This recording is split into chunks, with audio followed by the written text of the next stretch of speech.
ಕೊಡಗು ಧ್ವನಿ digital media, ಇದು ಕೊಡಗಿನ ನಂಬರ್ 1 ಯೂಟ್ಯೂಬ್ ಚಾನಲ್. ಸರ್, ತಮ್ಮ ಸಮುದಾಯದಲ್ಲಿ ಈಗ ಎಲ್ಲ ಕಡೆ ಒಂದಿದೆ, ಅವನತಿಯ ಅಂಚಿಗೆ ಎರವ ಸಮುದಾಯ ಹೋಗ್ತಾ ಇದೆ. ಹೌದು, ನನ್ನ ಪ್ರಕಾರ ಈಗ ಕೊಡಗು ಜಿಲ್ಲೆಯಲ್ಲಿ ಒಂದು 20,000 ಜನಸಂಖ್ಯೆ ಇರ್ಬೋದು. ಸರ್, ಎರವ ಸಮುದಾಯ ಯಾವ ಕಾರಣದಿಂದ ಹಿಂದುಳಿತಿದೆ ಅಂತ ನಿಮ್ಗೆ ಅನಿಸ್ತದೆ ಅಂತ? ನಮ್ಮ ಜನಗಳು ಮತಾಂತರ ಆಗ್ತಾ ಇದ್ದಾರೆ. ಕುಡಿತದ ಚಟಗಳಿಂದ ನಮ್ಮ 10ರಿಂದ ಒಂದು 80 ಜನಸಂಖ್ಯೆ ವರ್ಷದಲ್ಲಿ ಸಾಯ್ತಾ ಇದ್ದಾರೆ. ಸರ್, ಸರ್ಕಾರಕ್ಕೆ ಈ ಬಗ್ಗೆ ಈಗ ಕೊಡಗು ಧ್ವನಿ ಮೂಲಕ ತಾವು ವಿಶೇಷ ಸಂದರ್ಶನದಲ್ಲಿದ್ದೀರಿ. ನಿಮಗೆ ಏನು ಅನುದಾನ ಬೇಕು ಅಂತೇಳಿ ಸರ್ಕಾರಕ್ಕೆ ಮನವಿ? ಇನ್ನು ಮಿನಿಮಮ್ 10 ಲಕ್ಷ ಆದ್ರೂ ಬೇಕು ಸರ್. 10 ಲಕ್ಷ ಇದ್ರೆ ಸರ್, ಈ ಕ್ಷೇತ್ರದ ಶಾಸಕರೊಟ್ಟಿಗೆ ಭಾರಿ ಒಡನಾಟ ಇದ್ದೀರಿ. ನಿಮ್ಮ ಸಮುದಾಯದೊಟ್ಟಿಗೆ ಅವರ ಒಡನಾಟ ಮತ್ತು ಸಹಕಾರ ಯಾವ ರೀತಿ ಹೊನ್ನಣ್ಣವ್ರದಿದೆ? ಸರ್, ನಾನು ಒಂದು ಸಣ್ಣ ಉದಾಹರಣೆ ಹೇಳ್ತೀನಿ ಸರ್. ನಮ್ಮ ಎರವ ಜನಾಂಗದ ಒಂದು ಹುಡುಗ ಮಾಯಮುಡಿ ಅನ್ನೋ ಜಾಗದಲ್ಲಿ ಮಾಯಮುಡ್ಲಿ ಹುಡುಗ, ಅವನು ಬೈಕ್ ಆಕ್ಸಿಡೆಂಟ್ಲಿ ತೀರೋಗಿರ್ತಾನೆ. 2 ಬೈಕಿಗೂ ದಾಖಲಾತಿಗಳು ಇರೋದಿಲ್ಲ. ಸರ್, ಈಗ ಕೊಡಗು ಧ್ವನಿ ಮೂಲಕ ಹಲವು ವಿಚಾರಗಳನ್ನು ಹಂಚ್ಕೊಂಡು ಇನ್ನೇನಾದರೂ ಕೊಡಗು ಧ್ವನಿ ಮೂಲಕ ಸರ್ಕಾರಕ್ಕಾಗಲಿ ಕ್ಷೇತ್ರದ ಜನಪ್ರತಿನಿಧಿಗಳಾಗಲಿ ಏನಾದ್ರು ಹೇಳಕ್ಕೆ ಇಷ್ಟಪಡ್ತೀನಿ? ನಮಗೆ ಆದಿವಾಸಿ ಭವನ ಕಟ್ಟಲಿಕ್ಕೆ ಸರ್ ಒಂದು 3 ವರ್ಷದಿಂದ ಅನುದಾನ, 5 ವರ್ಷ ಆಗಿದೆ ಸರ್, 3 ಕೋಟಿ ಅನುದಾನ ಬಂದು. ಇದುವರೆಗಾಗಿ ಗುದ್ಲಿ ಪೂಜೆನೂ ಆಗಿಲ್ಲ. ನಮಸ್ಕಾರ ವೀಕ್ಷಕರೇ, ಇವತ್ತು ಸ್ಪೆಷಲ್ ಗೆಸ್ಟ್ನಲ್ಲಿ ಎರವ ಸಮಾಜದ ಅಧ್ಯಕ್ಷರು PK ಸಿದ್ದಪ್ಪನವರಿದ್ದಾರೆ. ಹಲವು ಕಾರ್ಯಕ್ರಮಗಳಲ್ಲಿ ಸಕ್ರಿಯವಾಗಿ ಪಾಲ್ಗೊಂಡು ಸಮುದಾಯದ ಪರವಾಗಿ ಒಂದು ಧ್ವನಿಯ ಎತ್ತುತ್ತಾ ಸರ್ಕಾರದೊಂದಿಗೆ ಹಲವು ಕಾರ್ಯಕ್ರಮದಲ್ಲಿ ಭಾಗಿಯಾಗ್ತಿದ್ದಾರೆ. ಸರ್, ಕಾರ್ಯಕ್ರಮಕ್ಕೆ ಸ್ವಾಗತ. ನಮಸ್ತೆ ಸರ್. ಸರ್, ತಮ್ಮ ಸಮುದಾಯದಲ್ಲಿ ಈಗ ಎಲ್ಲ ಕಡೆ ಒಂದಿದೆ, ಅವನತಿಯ ಅಂಚಿಗೆ ಎರವ ಸಮುದಾಯ ಹೋಗ್ತಾ ಇದೆ. ಹೌದು, ನನ್ನ ಪ್ರಕಾರ ಈಗ ಕೊಡಗು ಜಿಲ್ಲೆಯಲ್ಲಿ ಒಂದು 20,000 ಜನಸಂಖ್ಯೆ ಇರ್ಬೋದು. ಬುಡಕಟ್ಟು ಸಂಶೋಧನಾ ಇಲಾಖೆ ಇದರಲ್ಲಿ 32,000 ಟೋಟಲ್ ಕರ್ನಾಟಕದಲ್ಲಿದೆ. ಅದರಲ್ಲಿ ಕೊಡಗು ಜಿಲ್ಲೆಯಲ್ಲಿ 20,000 ಜನಸಂಖ್ಯೆ ಇದೆ ಸರ್. ಅಳಿವಿನಂಚಿಲಿ ಇದೆ ಅಂತ ಯಾಕೆ? ನಮ್ಮ ಜನಗಳು ಮತಾಂತರ ಆಗ್ತಾ ಇದ್ದಾರೆ. ನಮ್ಮ ಆಚಾರ ವಿಚಾರ, ನಮ್ಮ ಪಂಜರಿ ಎರವ ಜನಾಂಗಕ್ಕೆ ಅದರದೇ ಆದ ಒಂದು ಮೂಲ ಸಂಸ್ಕೃತಿ ಇದೆ. ನಮ್ಮ ಹುಟ್ಟಿನಿಂದ ಹಿಡಿದು ಸಾವಿನವರೆಗೂ ಅನೇಕ ವಿಶೇಷಗಳನ್ನು ಹೊಂದಿರುವಂಥ ಒಂದು ಸಮುದಾಯ. ಇದನ್ನು ಬಿಟ್ಟು ಬೇರೆ ಸಮುದಾಯ ಇದಕ್ಕೆ ಹೋಗೋದ್ರಿಂದ ನಮ್ಮ ಸ್ವಲ್ಪ ಅಳಿವಿನಂಚಿನಿದೆ. ಮತ್ತು ಇನ್ನೊಂದೇನೆಂದರೆ ಸ್ವಲ್ಪ ಈ ಕುಡಿತದ ಚಟಗಳಿಂದ ನನ್ನ ಲೆಕ್ಕದಲ್ಲಿ ಪಂಜರಿ ಒಂದು 2 ವರ್ಷದಿಂದ ಒಂದು 30ರಿಂದ ಒಂದು 80 ಜನಸಂಖ್ಯೆ ವರ್ಷದಲ್ಲಿ ಸಾಯ್ತಾ ಇದ್ದಾರೆ ಕುಡಿತದಿಂದ. ಮತ್ತೆ ಸಣ್ಣ ವಯಸ್ಸಿನಲ್ಲೇ ಸಾಯ್ತಿರೋದು. ವಯಸ್ಸಾದವರು ಯಾರು ಸಾಯ್ತಾ ಇಲ್ಲ, ಬರೀ ಒಂದು 35ರಿಂದ 40ರಿಂದ ಅಷ್ಟರಲ್ಲಿ ಇರೋ ಜನರೇ ಸಾಯ್ತಾ ಇರೋದು. ಯುವ ಸಮುದಾಯ ಆ ಲೆವೆಲ್ ಇದೆ. ಸರ್, ಎರವ ಸಮುದಾಯ ಯಾವ ಕಾರಣದಿಂದ ಹಿಂದುಳಿತಿದೆ ಅಂತ ನಿಮ್ಗೆ ಅನಿಸ್ತದೆ ಅಂತ? ಸರಿಗೆ ನನಗೆ ಒಂಥರ ಅಂದರೆ, ನಮ್ಮ ಸರ್ಕಾರ ಅರಣ್ಯದ ಒಳಗಡೆ ಇದ್ದಾರೆ ಮತ್ತು ಲೈನ್ ಮನೆಗಳು ಇದ್ದಾರೆ. ಈ ಕಡೆ ಸರ್ಕಾರದ ಸವಲತ್ತುಗಳು ನಮಗೆ ಬಹಳ ಕಡಿಮೆ. ಈ ಜೇನುಗೃಹ ಮತ್ತು ಕೊರಗ ಜನರನ್ನ PVTG ಸೇರಿಸಿದೆ ಸರ್, ನಮ್ಮನ್ನ ಅಲೆಮಾರಿ ಪಟ್ಟಿಗೆ ಸೇರಿಸಿದ್ದಾರೆ. ನಾವೀಗ ಉದಾಹರಣೆಗೆ ನಮಗೆ ಪರಿಶಿಷ್ಟ ವರ್ಗಗಳ ಕಲ್ಯಾಣ ಇಲಾಖೆಯಿಂದ ನಮಗೆ ಸವಲತ್ತು ಸಿಗಬೇಕು. ಮತ್ತೆ ಇದು ವಾಲ್ಮೀಕಿ ನಿಗಮಕ್ಕೆ ಬಂತು.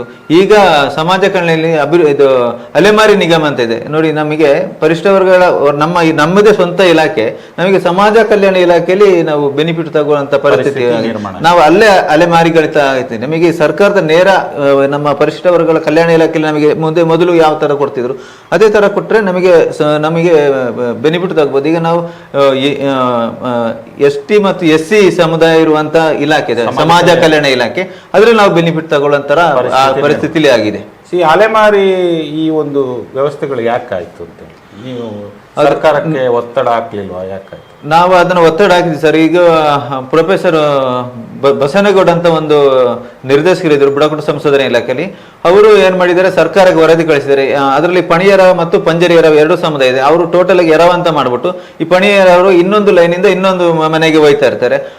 ಅದನ್ನ ಮೆನ್ಷನ್ ಮಾಡಿದ್ದಾರೆ ಸರ್. ಅದರಲ್ಲಿ ಅದನ್ನೇ ಮೆನ್ಷನ್ ಮಾಡ್ಬಿಟ್ಟು ಇವ್ರನ್ನ ಅಲೆಮಾರಿ ಪಟ್ಟಿಗೆ ಸೇರಿಸಿದ್ದಾರೆ. ಅದ್ರ ಮನೆಯಿಂದ ಮನೆಗೆ ಹೋಗ್ತಾರೆ ಅನ್ನೋ ಒಂದೇ ಕಾರಣಕ್ಕೋಸ್ಕರ ಅಲೆಮಾರಿ ಪಟ್ಟಿಗೆ ನಮ್ಮನ್ನ ಸೇರಿಸ್ಬಿಟ್ಟಿದ್ದಾರೆ ಸರ್. ಈ ಬಗ್ಗೆ ಶಾಸಕರಿಗೆ ಏನಾದ್ರು ಗಮನಕ್ಕೆ ತಂದು? ಸರ್, ನಾವು ಶಾಸಕರ ಗಮನಕ್ಕೆ ತಂದು ನಮ್ಮನ್ನ 2 ಸಲ CM ನ ಭೇಟಿ ಮಾಡಿಸಿದ್ದಾರೆ. ಅವ್ರ ಜೊತೆ ಖುದ್ದಾಗಿ ಮೀಟಿಂಗ್ ಮಾಡಿಸಿ, ನಮ್ಮನ್ನ 2 ಸಲ ವಿಧಾನಸೌಧದಲ್ಲಿ ಮೀಟಿಂಗ್ ಮಾಡಿಸಿ, ಮತ್ತೆ ಶಾಸಕರೇ ಬುಡಕಟ್ಟು ಸಂಶೋಧನಾ ಇಲಾಖೆ ಒಂದು ಲೆಟರ್ ಹಾಕಿದ್ದಾರೆ. ಇವ್ರನ್ನ ಕೂಲಂಕುಷವಾಗಿ ಯಾಕೆ ಅಲೆಮಾರಿ ಪಟ್ಟಿಗೆ ಸೇರಿಸಿದ್ದಾರೆ ಅದನ್ನ ದಯವಿಟ್ಟು ಕೈ ಬಿಡ್ಬೇಕಂತ ಹೇಳ್ಬಿಟ್ಟು ನಿಗಮಕ್ಕೆ ಬುಡಕಟ್ಟು ಸಂಶೋಧನಾ ಇಲಾಖೆಗೆ ಅರ್ಜಿ ಪತ್ರ ಬರೆದಿದ್ದಾರೆ ಸರ್. ಸರ್, ಈಗ ವಿಶೇಷವಾಗಿ ಕಳೆದ 13 ವರ್ಷಗಳಿಂದ ತಾವು ಕ್ರೀಡೋತ್ಸವ ಮಾಡಿ ಜನಾಂಗನ ಒಂದು ಕಡೆ ಸೇರಿಸಲಿಕ್ಕೆ ಒಂದು ಪ್ರಯತ್ನ ಮಾಡ್ತಿದ್ದೀರಿ. ಸರ್, ಎಷ್ಟು ಕುಟುಂಬಗಳು ಈ ಒಂದು ಎರವ ಸಮುದಾಯದಲ್ಲಿ ಮಾನೆತನದಲ್ಲಿ ಇದೆ ಅಂತ ಹೇಳ್ಬೋದು? ಸರ್, ನಮಗೆ ನಮ್ಮದು 3 ಮಂಜು ಅಂತ ಹೇಳ್ತೀವಿ ಸರ್. ನಮ್ಮದು ದೇವರುಗಳು ಬಡಕು ಮಂಜು, ಪೊದೂರು ಮಂಜು, ತಿರ್ನೇಲಿ ಮಂಜು. ದೇವರುಗಳು ಸರ್. ನಮ್ಮ ಪಂಜರಿಯರವ ಮನೆತನದ ದೇವರುಗಳು ಬಡಕು ಮಂಜು, ಪೊದೂರು ಮಂಜು, ತಿರ್ನೇಲಿ ಮಂಜು. ಇದು ನಮ್ಮ ದೇವರುಗಳು. ಇದಕ್ಕೆ ಸಂಬಂಧಪಟ್ಟಂತೆ 32 ಮನೆತನಗಳ ಹೆಸರು ನಮ್ಮ ಹತ್ರ ಹೆಸರಿದೆ, ಮನೆತನ ಇದೆ ಸರ್. ಅದು ನಮ್ಮ ಉದ್ದೇಶ, ಅದು ನಮಗೆ ಮಾತ್ರ ಪಂಜರಿಯರವ ಜನಾಂಗಕ್ಕೆ ಮಾತ್ರ ಗೊತ್ತಿತ್ತು, ಯಾರಿಗೂ ಬೇರೆ ಜನರಿಗೆ ಯಾರಿಗೂ ಗೊತ್ತಿತ್ತಿಲ್ಲ. ಇದನ್ನ ಒಂದು ಉದ್ದೇಶನ ಇಟ್ಟುಕೊಂಡು ಇದು ಪ್ರಾರಂಭವಾಗಿದೆ ಒಂದು ತಿಥಿ ಮನೆಯಲ್ಲಿ. ನಾನು, ಸಂಜೀವ ಮತ್ತೆ ದಿವಂಗತ ಶಾಂತಕುಮಾರ್ ಅವರು ನಿಧನರಾಗಿದ್ದಾರೆ. ತುಂಬಾ ಬೇಸರದ ವಿಚಾರನು ನಾವು ಮಾತಾಡೋದು. ಈಗ ನಮ್ಮ ಬಲಿಷ್ಠ ಸಮುದಾಯದ ಒಂದು ಕ್ರೀಡಾ ಹಾಕಿ ನಡೀತಾ ಇತ್ತು. ಅದನ್ನ ಇಟ್ಕೊಂಡು ನಾವು ಒಂದು ಮಾತಾಡ್ಕೊಂಡು ನಾವು ಯಾಕೆ ನಡೆಸಬಾರ್ದು ಅಂದು ಹಂಗೆ ಒಂದು ತಿಥಿ ಮನೆಯಲ್ಲಿ ನಮ್ಮ ಮುಖರಿಗಳನ್ನ ಸೇರಿಸ್ಕೊಂಡು ಮಾತಾಡಿ ಅವ್ರು ನಮಗೆ ಪ್ರೋತ್ಸಾಹ ಕೊಟ್ಟರು, ನೀವು ಮುಂದಕ್ಕೆ ಹೋಗಿ ಅಂತ ಒಂದು ಹುಮ್ಮಸ್ ಕೊಟ್ಟಿರಿಂದ ನಾವು ಈಗ 13ನೇ ವರ್ಷಕ್ಕೂ ಸಹ ಕಾಲಿಟ್ಟಿದ್ದೇವೆ ಸರ್. ಸರ್, ಈಗ ಒಂದು ಕ್ರೀಡಾಕೂಟ ನಡಿಬೇಕಂದ್ರೆ ದೊಡ್ಡ ಪ್ರಮಾಣದ ಹಣ ಬೇಕು, ಎಲ್ಲ ಯುವಕರ ಸಹಕಾರ ಬೇಕು. ಸರ್, ಹಣಕ್ಕೆ ಏನು ಮಾಡ್ತೀರಿ? ಸರ್, ನಾವು ನಮ್ಮ ಒಂದು 22 ನಾವು ಸದಸ್ಯರಿದ್ದೀವಿ. ನಮ್ಮ ಟೋಟಲ್ ಒಂದು ಸದಸ್ಯನಿಗೆ 2,000 ರೂಪಾಯಿ ಅಂತೆ ಅವರು ಕೊಡಬೇಕು, ಕಮಿಟಿ ಕೊಡಬೇಕು. ಇದನ್ನ ನಾವು ಏನ್ ಮಾಡ್ತೀವಿ, ಮತ್ತೆ ದಾನಿಗಳಿಂದ ನಾವು ಇದು ಕಲೆಕ್ಷನ್ ಮಾಡಿ ಹಣ ಸಂಗ್ರಹ ಮಾಡಿ ನಾವು ಪಂದ್ಯಾಟ ನಡೆಸ್ತಾ ಇರೋದು. 13 ವರ್ಷ ನಾವು ಸರ್ಕಾರದ ಯಾವುದೇ ಅನುದಾನಗಳಿಲ್ಲ, ನಮ್ಮ ಇಲ್ಲದೆ ನಾವು ಬೇರೆ ದಾನಿಗಳ ಸಹಕಾರದಿಂದನೇ ಈ ಕ್ರೀಡಾಕೂಟನ ನಡೆಸ್ತಾ ಇದ್ದೀವಿ, ಯಶಸ್ವಿಯಾಗಿ ನಡೆಸ್ತಾ ಇದ್ದೀವಿ. ಅದನ್ನು ವಿಶೇಷವಾಗಿ ಅಂದ್ರೆ ಯಾವ ಕ್ರೀಡಾಕೂಟದಲ್ಲೂ 5 ದಿನ ಅನುದಾನ ಕೊಡೋದಿಲ್ಲ. ನಾವು ಕೈಲಿ ಇಲ್ಲದೋದ್ರು ಬಂದವನು ಹೊಟ್ಟೆ ಹಚ್ಕೊಂಡು ಹೋಗಬಾರ್ದು, ದುಡ್ಡಿದ್ದವನು ಬರ್ತಾನೆ, ದುಡ್ಡಿಲ್ಲದವನು ಬರ್ತಾನೆ. ಅದನ್ನ ಉದ್ದೇಶ ದಾನಿಗಳ ಸಹಕಾರದೇನೆ ಈ ಒಂದೊಂದು ದಿನಕ್ಕೆ ಒಂದೊಂದು ದಾನಿ ಅನ್ನದಾನ ಮಾಡ್ತಾ ಇದ್ದಾರೆ ಸರ್. ಅದು ನಮ್ಮ ಈ ವರ್ಷ ಅಂತೂ ವಿಶೇಷವಾಗಿ ಅಂದ್ರೆ ನಮ್ಮ ಪಂಜರಿಯರವ ಜನಾಂಗದವರೇ ಮುಂದೆ ಬಂದಿದ್ದಾರೆ ಸರ್, ಕುಟುಂಬಸ್ಥರು ಮುಂದೆ ಬಂದಿದ್ದಾರೆ ಸರ್, ಅನ್ನದಾನಕ್ಕೆ ಸಹಕಾರ ಕೊಟ್ಟಿದ್ದಾರೆ ಸರ್. ಸರ್, ಸರ್ಕಾರಕ್ಕೆ ಈ ಬಗ್ಗೆ ಈಗ ಕೊಡಗುದನಿ ಮೂಲಕ ತಾವು ವಿಶೇಷ ಸಂದರ್ಶನದಲ್ಲಿದ್ದೀರಿ, ನಿಮ್ಗೆ ಏನು ಅನುದಾನ ಬೇಕು ಅಂತೇಳಿ ಸರ್ಕಾರಕ್ಕೆ ಮನವಿ ಮಾಡ್ಬೋದು? ಸರ್, ಈಗ ನಾನು ಸರ್ಕಾರನ ಕೇಳ್ತಾರೆ, ಈಗ ಎಲ್ಲಾ ಸಮುದಾಯಗಳಿಗೂ ಅನುದಾನ ಕೊಡ್ತಿದ್ದಾರೆ, ನಮಗೂ ಸಹ ಪಂದ್ಯಾಟ ನಡೆಸಕ್ಕೆ ಮಿನಿಮಮ್ 10 ಲಕ್ಷ ಆದ್ರೂ ಬೇಕು ಸರ್. 10 ಲಕ್ಷ ಇದ್ರೆ ನಮಗೆ ಎಲ್ಲಾ ತರದ ಇನ್ನೂ ಕ್ರೀಡಾಕೂಟವನ್ನು ಇದಕ್ಕಿಂತ ವಿಜೃಂಭಣೆಯಾಗಿ ಮಾಡಬಹುದು. ಈಗ ನಾವು ದಾನಿಗಳ ಸಹಕಾರನ ನಡೆಸೋದಕ್ಕೂ ಸರ್ಕಾರದ ಅನುದಾನ ಸಿಕ್ಕುದು ನಡೆಸೋದಕ್ಕೂ ಭಾರಿ ವ್ಯತ್ಯಾಸ ಇದೆ ಸರ್. ಆ ಥರ ನಮಗೆ ನನ್ನ ಪ್ರಕಾರ 10 ಲಕ್ಷ ನಮಗೆ ಸರ್ಕಾರದಿಂದ ಕೊಟ್ಟರೆ ಒಳ್ಳೇದು ಅಂತ ನನ್ನ ಅಭಿಪ್ರಾಯ ಸರ್. ಸರ್, ಈ ಕ್ಷೇತ್ರದ ಶಾಸಕರೊಟ್ಟಿಗೆ ಭಾರಿ ಒಡನಾಟ ಇದ್ದೀರಿ, ನಿಮ್ಮ ಸಮುದಾಯದೊಟ್ಟಿಗೆ ಅವರ ಒಡನಾಟ ಮತ್ತು ಸಹಕಾರ ಯಾವ ರೀತಿ ಪೊನ್ನಣ್ಣವ್ರದ್ದಿದೆ ಅಂತ? ಸರ್, ನಾನು ಒಂದು ಸಣ್ಣ ಉದಾಹರಣೆ ಹೇಳ್ತೀನಿ ಸರ್. ನಮ್ಮ ಎರವ ಜನಾಂಗದ ಒಂದು ಹುಡುಗ ಮಾಯಮುಡಿ ಅನ್ನೋ ಜಾಗದಲ್ಲಿ, ಮಾಯಮುಡಿ ಹುಡುಗ ಅವನು ಬೈಕ್ ಆಕ್ಸಿಡೆಂಟ್ಲಿ ತೀರೋಗಿರ್ತಾನೆ. 2 ಬೈಕಿಗೂ ದಾಖಲಾತಿಗಳು ಇರೋದಿಲ್ಲ. ಒಂದು ಪ್ರೈವೇಟ್ ಆಸ್ಪತ್ರೆಗೆ ಯಾರೋ ತಗೊಂಡೋಗಿ ಸೇರಿಸ್ಬಿಟ್ಟಿರ್ತಾರೆ. ಅಲ್ಲಿ ಸರ್ ಮಿನಿಮಮ್ ಆಗಿ 8 ಲಕ್ಷ ಬಿಲ್ಲು, 8 ಲಕ್ಷ ಬಿಲ್ಲು. ನಾನು ಆ ಜಾಗದಲ್ಲಿದ್ದೆ, ನಮ್ಮ ಮಣಿಕುಂಜ ಇದ್ರು, ಮತ್ತೆ ಪಿ ಸಿ ರಾಮ, ಹಿಂಗೆ ನಾವು ಒಂದು ತಂಡ ಇದ್ದು. ನಮಗೆ ಈ 8 ಲಕ್ಷ ಎಲ್ಲಿಂದ ಮಾಡೋದು? ಅವ್ರು ಕಟ್ಟಿರೋದು ಪಾಪ ಡೊನೇಷನ್ ಮಾಡಿನೇ 1.5 ಲಕ್ಷ ಕಟ್ಟಿದ್ದಾರೆ, ಬಾಕಿ 7.5 ಲಕ್ಷ ಪೆಂಡಿಂಗ್ ಹಂಗೆ ಇತ್ತು. ಅವ್ನು ಡೆತ್ ಆಗಿದ್ದಾನೆ. ನಮಗೀಗ ಆ ಬಾಡಿ ತರಬೇಕು ಮನೆಗೆ, ಏನ್ ಮಾಡೋದು? ನಾನು ಮಣಿಕುಂಜ ಮತ್ತೆ ಪಿ ಸಿ ರಾಮು ಇಮಿಡಿಯೇಟ್ ಆಗಿ ಡೆತ್ ಆದ ತಕ್ಷಣ ಇಲ್ಲಿಂದ ಹೋಗಿ ನಾವು ರಾತ್ರಿನೇ ಮಾನ್ಯ ಶಾಸಕರಲ್ಲಿ ಮತ್ತೆ ಧರ್ಮಜ ಸರ್ ಮತ್ತೆ ಟಾಟು ಮಣ್ಣಪ್ಪ, ನಮಗೆ ಬಾರಿ ಆಗ ಅಧಿವೇಶನ ನಡೀತಾ ಇತ್ತು ಬೆಳಗಾವಿಯಲ್ಲಿ. ರಾತ್ರಿ 2 ಗಂಟೆವರೆಗೆ ಅವ್ರಿಗೆ ಫೋನ್ ಮಾಡಿದೆ. ಅವ್ರು ಮತ್ತೆ ನಮಗೆ ಫೋನ್ ಮಾಡಿ ಹೇಳಿದ್ರು, ನೀವೊಂದ್ಸಲ ಮಲಗಿ, ಎಲ್ಲಾದ್ರೂ ಒಂದು ಜಾಗದಲ್ಲಿ ಮಲಗಿ, ನಿಮಗೆ ನಾಳೆ ಬೆಳಿಗ್ಗೆ ನಿಮ್ಮ ಬಾಡಿ ನಿಮ್ಮ ಮನೆ ಸಿಗ್ತದೆ ಅಂತ. ಮತ್ತೆ ಅವರು ಆ ಡಾಕ್ಟರ್ ಜೊತೆ ಬೆಳಿಗ್ಗೆ ಮಾತಾಡಿ ಸರ್ 2 ಲಕ್ಷಕ್ಕೆ ನಿಲ್ಲಿಸಿದ್ರು. 1 ಲಕ್ಷ ಕ್ಯಾಶ್ ತಗೊಂಡು ನಮ್ಮ ಕೈ ಕೊಟ್ಟರು ಮನೆ ಶಾಸಕರು. ಮತ್ತೆ 1 ಲಕ್ಷ ಪುನಃ ನಮಗೆ ಹೇಳಿದ್ರು, ನೀವು ಕಲೆಕ್ಷನ್ ಮಾಡಿ. ನಾವು ಮತ್ತೆ ನಮ್ಮ ಇಲಾಖೆ ಆಫೀಸರ್ಗಳಿದ್ದಾರೆ ಸರ್, ಅವ್ರಿಗಂದ ಸಂಗ್ರಹ ಮಾಡಿ 2 ಲಕ್ಷ ಕೊಟ್ಟುಬಿಟ್ಟು ನಾವು ನಮ್ಮ ಬಾಡಿ ತಂದು ಅದನ್ನ ನಾನು ಯಾವತ್ತೂ ನಾನು ಶಾಸಕರಿಗೆ ಅಭಿನಂದನೆ ಸಲ್ಲಿಸ್ತೇನೆ. ಯಾಕೆಂದ್ರೆ ಸರ್, ಆ ಸಂಕಷ್ಟದಲ್ಲಿ ಇದ್ದ ಸಂದರ್ಭ ಬೇರೆ ನಮ್ಮ ಸರ್ಕಾರ ಸವಲತ್ತುಗಳು ಅದರಿಂದ ಸಿಗ್ತದೆ ಬೇರೆ, ತಕ್ಷಣದಲ್ಲಿ ಸ್ಪಂದಿಸುವಂತ ಒಂದು ಜವಾಬ್ದಾರಿ ಇದೆಯಲ್ಲ, ಅದಕ್ಕೆ ಬೆಲೆ ಕಟ್ಟಲಿಕ್ಕೆ ಆಗೋದಿಲ್ಲ ನಮ್ಮ ಶಾಸಕರಿಗೆ.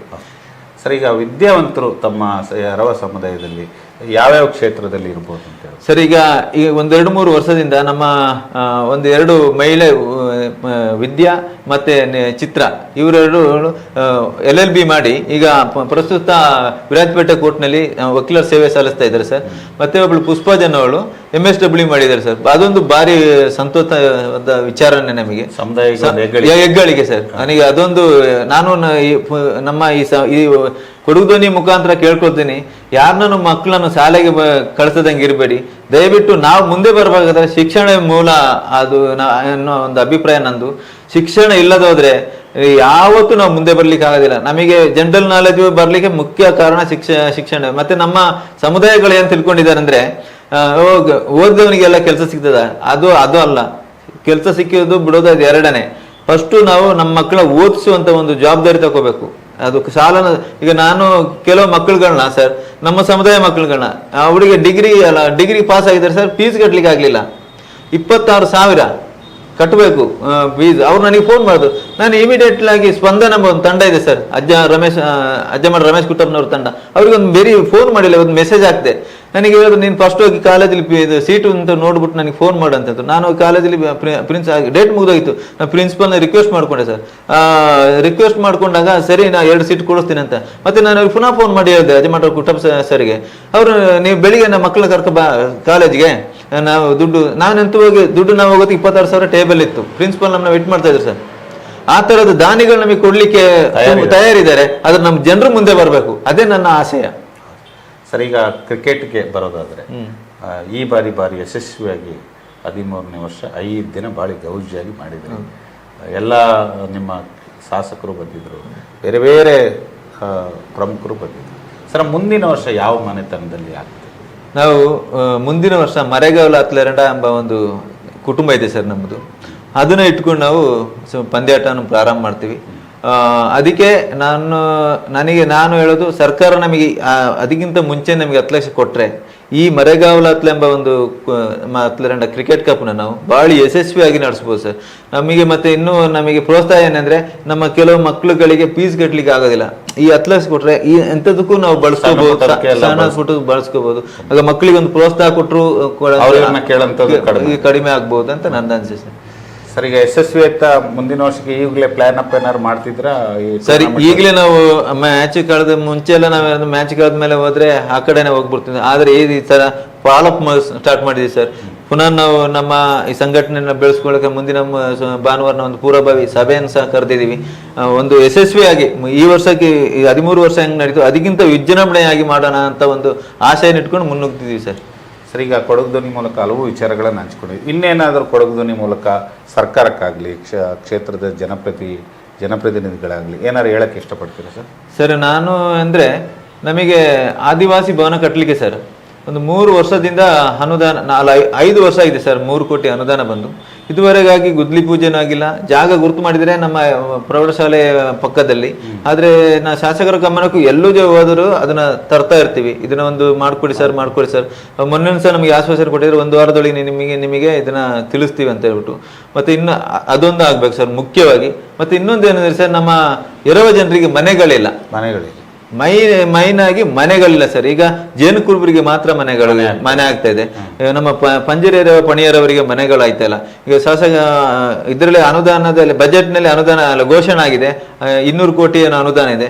ಆದ್ರೆ ಈಗ ಲೇಔಟ್ ಮಾಡ್ತಿದ್ದಾರೆ, ಒಂದು ಬಡಾವಣೆಗಳು ಮಾಡ್ತಿದ್ದಾರೆ. ಆ ಮನೆಗಳನ್ನ ಅಲ್ಲಿಗೆ ಕೊಡ್ತಾರೋ ಅಲ್ಲ ನಮಗೆ ಕೊಡ್ತಾರೋ ಅನ್ನೋ ಒಂದು ಗೊಂದಲದಲ್ಲೂ ಸಹ ನಾವಿದ್ದೀವಿ. ಆ ತರದ ಗೊಂದಲ ನಿವಾರಣೆ ಆಗ್ಬೇಕು. ನಮಗೆ ನೀವು ಇರಲ್ಲಿ ಕೊಡ್ಬೇಕು ಅಥವಾ ಬಡಾವಣೆ ಕೊಡ್ತೀರಾ, ಅದು ಈಗ ನಮಗೆ ಸರ್. ಈಗ ಮುಂಚೆ ಜೇನು ಕುರುಬರ ಮನೆಗಳನ್ನ ನೋಡ್ಲಿಕ್ಕೆ ಒಂಥರ ವಿಚಿತ್ರ ಆಗಿತ್ತು. ಆದ್ರೆ ಈಗ ಅವ್ರ ಮನೆಗಳು ಸುಂದರವಾಗಿದೆ, ಖುಷಿ ಆಗ್ತಾ ಇದೆ. ನಮ್ಮ ಮನೆಗಳು ನಮಗೂ ಬೇಕು ಅಂತ ಒಂದು ಆಸೆ ಸರ್ ನಮ್ದು. ಪ್ರಿಯ ವೀಕ್ಷಕರೇ, ಸಿದ್ದಪ್ಪನವರು ಎರವ ಸಮಾಜದ ಅಧ್ಯಕ್ಷರಾಗಿ ಸಾಕಷ್ಟು ವಿಚಾರಗಳನ್ನ ನಮ್ಮ ಜೊತೆಗೆ ಹಂಚಿಕೊಂಡಿದ್ದಾರೆ.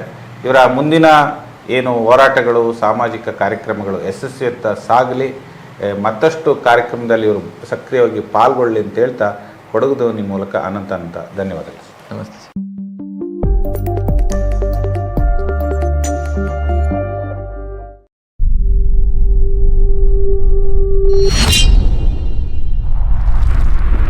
ಕೊಡಗು ಧ್ವನಿ ಡಿಜಿಟಲ್ ಮೀಡಿಯಾ, ಇದು ಕೊಡಗಿನ ನಂಬರ್ 1 ಯೂಟ್ಯೂಬ್ ಚಾನಲ್.